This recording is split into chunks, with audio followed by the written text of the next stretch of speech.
Assalamualaikum warahmatullahi wabarakatuh. Ana mau tanya seputar wudhu, Ustaz.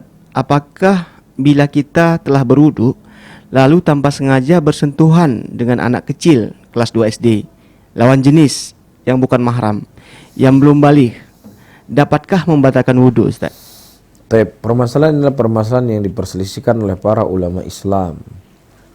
Ya, namun yang wallahu alam bissawab, dari hal yang kita ketahui dari pendapat-pendapat para ulama, bahwasanya ya bersentuhan laki-laki dengan perempuan yang bukan mahram itu tidaklah membatalkan wudu. Ya, karena kita tidak mendapatkan satu dalil pun dari Nabi SAW ataukah dari sebelumnya dari Al-Quran yang menunjukkan bahwasanya itu bisa membatalkan wudu. Ya. Adapun hadis, adapun ayat lamastumun nisa, itu ketika engkau melamas. Lamas di sini artinya adalah berhubungan badan.